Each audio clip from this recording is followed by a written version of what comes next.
gal. Welcome back to my channel, Quilter Chris. My name is Kristen, and I'm so glad you're here.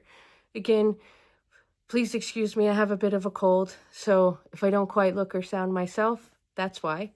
But what I wanted to talk about today that I felt is really timely, given the season and the economic situation for all of us.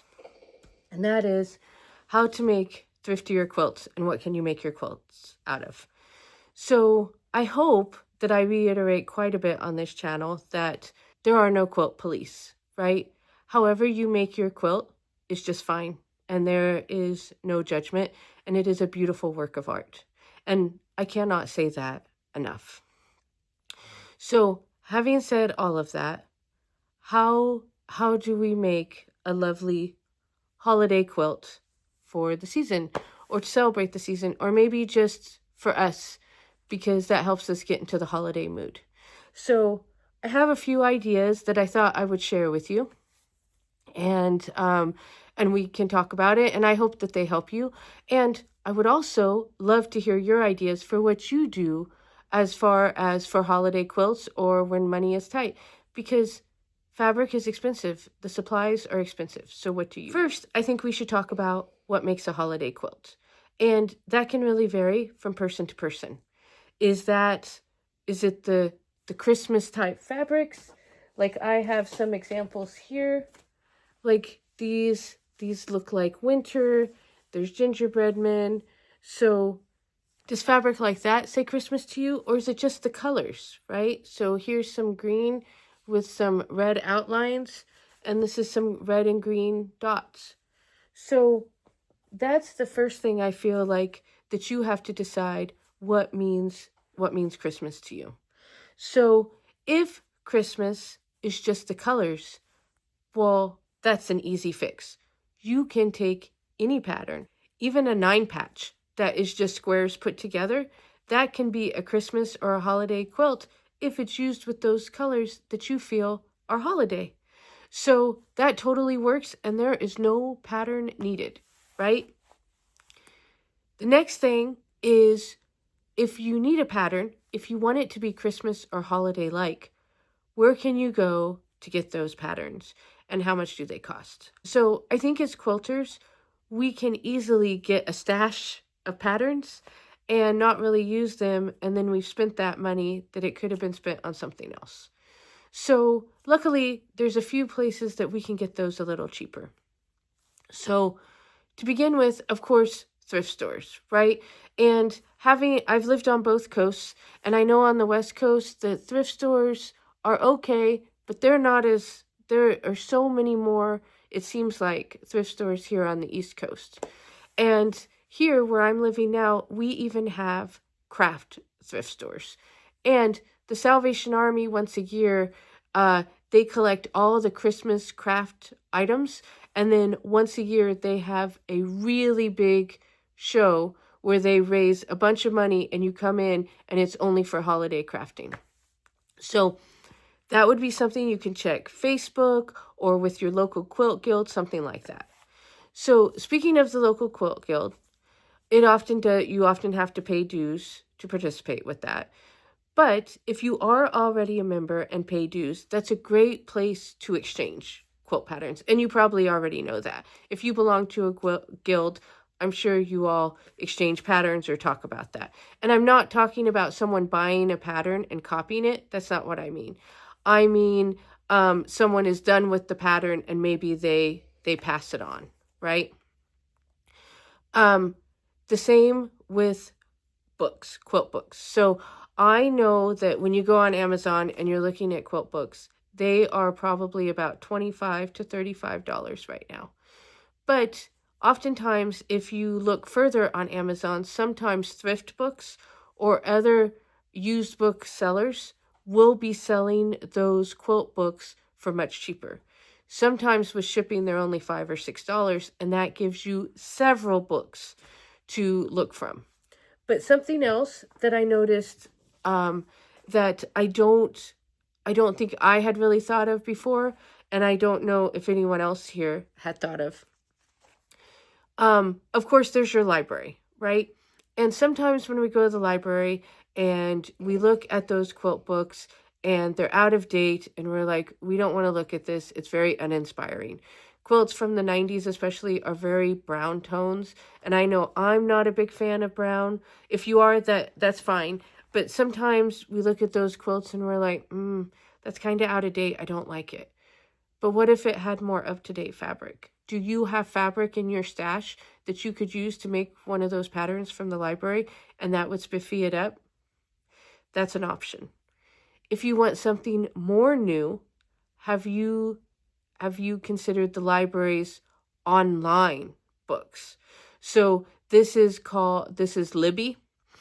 So I was thinking about this because my cross-stitch magazines are on Libby, and you can read these on your computer. Like, you don't have to have a Kindle or a tablet to read them. If you have a computer, you can sign up for Libby with your library card, and you can browse these books and you can find them. So I know here, the Philadelphia Library and the Baltimore County Library, they have a lot of options with Libby. For the Philadelphia Library, it's the Free Library of Philadelphia. If you pay taxes or own property in Pennsylvania, even if you don't live in Philadelphia, you can get a library card. Baltimore County, if you work or live or pay taxes in Baltimore County, you can get a library card there. And then you can access those books online from your home. And if you're on the computer, it's in color and you can see those patterns. So I know that was a great help with my cross-stitch patterns, but there are quilt magazines and quilt books that are on there as well.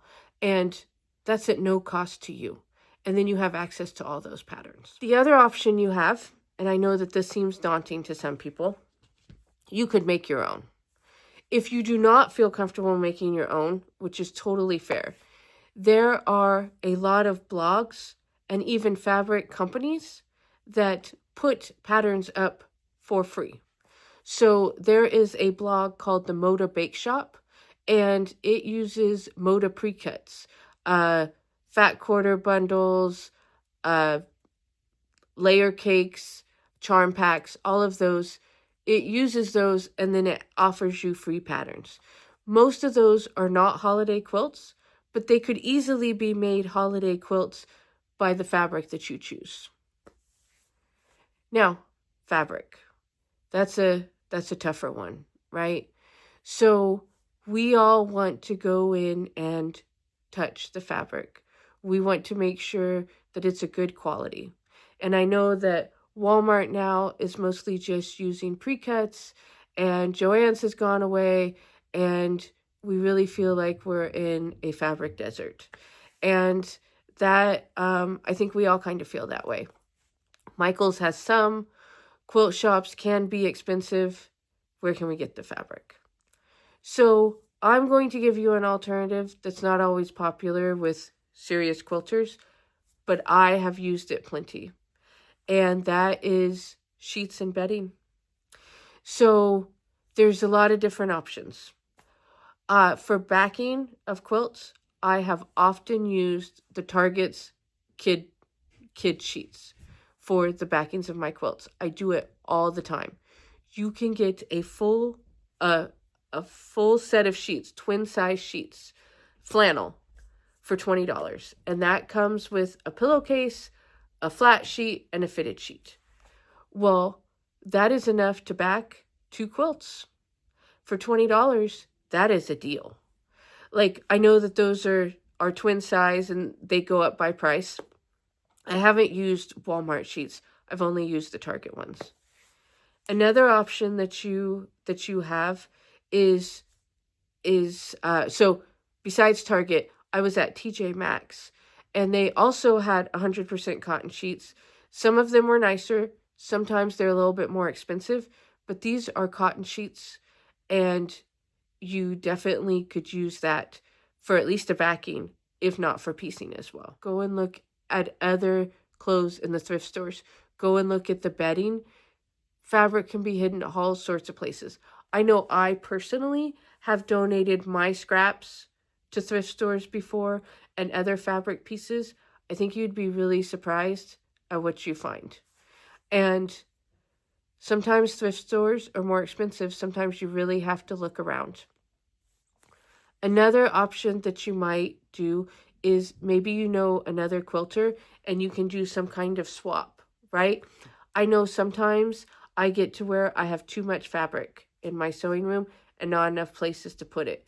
You know, doing a swap could really help everyone involved. That is a great idea. I would also look at Etsy. I know that Etsy can get expensive, but the difference between Etsy and a quilt shop. So I love local quilt shops. There is no shade here, and if there is something, a specific item that you want, or you just want to go fabric shopping, your local quilt shop is absolutely the place to go. No shade on them. But if you're struggling, I would say Etsy is a great option for a few reasons. For the most part, those people are working out of their home and they don't have the overhead that an actual in-person quilt shop does. 2, you can often find older fabric that hasn't sold or those people are anxious to get rid of, and you can find it at a cheaper price. Those 2 things will often make fabric cheaper on Etsy. Don't underestimate the items that you have in your stash. Look through your stash. Are you going through your own clothes? Is there a thrift store or a giveaway that maybe you haven't checked out? We've talked about patterns, where to find free and cheap patterns. We've talked about where to find cheaper fabric and backing fabric. Now let's talk about batting. So in the previous video, in another video, I have talked about using your batting scraps and using batting tape to tape together your batting scraps. So to make sure that you're using every bit of that. You paid for the whole thing. You might as well use the whole thing. So don't discount batting scraps. Sometimes you can get fleece fabric really inexpensive. People have used that to fill their quilts, or some individuals don't put anything in their quilt at all, and they just have a backing on there, and that's how they put it together. I would also say that it really depends on what you're making this quilt for. Is it for you? Is it for a gift? Is it going to go into a show? If this is for a show, then you might do it differently than if it's for yourself. Having said all of that, Amazon has batting, queen size batting, for $20 a piece. Is it the best quality? Probably not. But does it work and get your quilts finished? Absolutely. So I would recommend, if you need some and you don't have the $30 to $50 to get other batting, maybe go ahead and give it a try.